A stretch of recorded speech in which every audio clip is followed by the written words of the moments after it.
ou en laissant un message sur notre répondeur.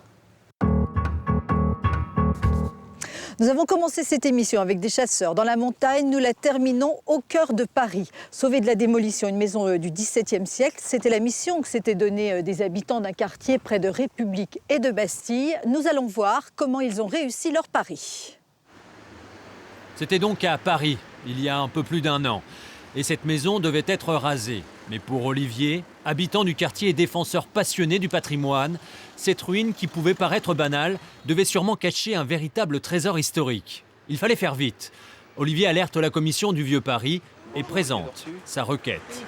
D'accord. Nous sommes allés voir à la mairie du 11e l'enquête publique concernant les parcelles des 20, 22, 24 rue Baffroy. Et sur ces parcelles, il y a de prévu la démolition de ce bâtiment. Donc je voudrais votre avis pour savoir de quelle époque date ce bâtiment, s'il a un intérêt historique ou non. Pour Olivier, l'enjeu est très important. Et là, c'est bientôt l'heure du diagnostic. Vous nous rejoignez, monsieur le Ferrat ? Ok.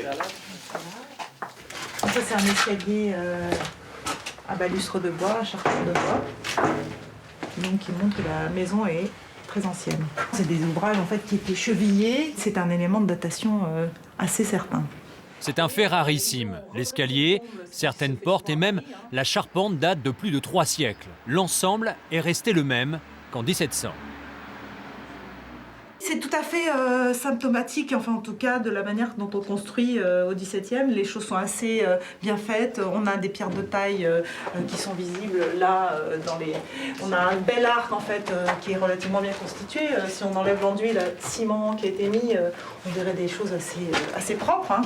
Alors que l'on découvre l'immense valeur historique de la maison, l'organisme, chargé de construire des logements à sa place, s'apprête à le démolir. Permis de construire et plan du nouveau bâtiment sont prêts.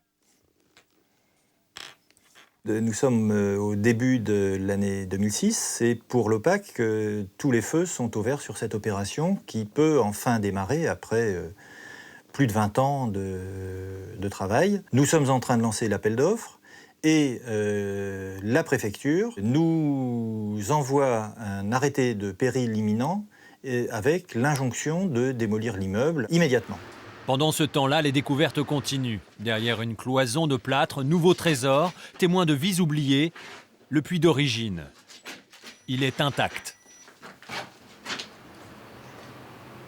Pour Olivier, Roger et Lisette, membres du conseil de quartier, s'organise alors une véritable course contre la montre. C'est au café que la bataille s'engage et qu'ils décident de faire une pétition très précise. Nous demandons que cette maison âgée de 400 ans, située au 22 rue Baffroy, 75 011 Paris, datant du début du XVIIe siècle, de l'époque d'Henri IV, témoignage exceptionnel de l'habitat populaire du Faubourg Saint-Antoine, soit consolidé, protégé de la démolition, sauvegardé et restauré. C'est un succès inespéré.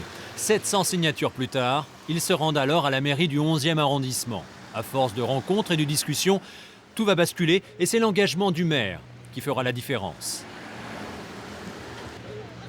J'ai organisé les visites guidées dans le 11e arrondissement.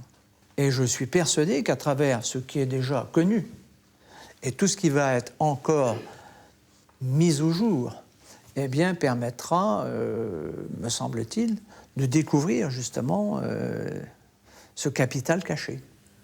Mais il n'y en a plus qu'un qui peut décider, dans un sens ou dans l'autre, c'est le maire de Paris, M. Bertrand Delanoë.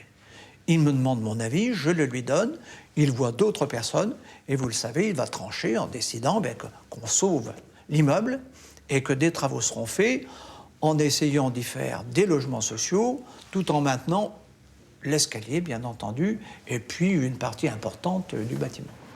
Du côté du constructeur, la totalité du projet doit être revue de fond en comble.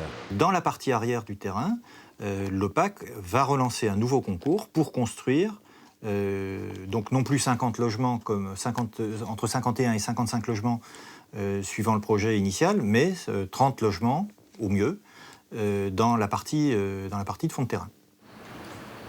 Pour Olivier et pour tous ceux qui se sont battus pour sauver cet immeuble, c'est une belle victoire. La maison d'il y a 3 siècles est sauvée.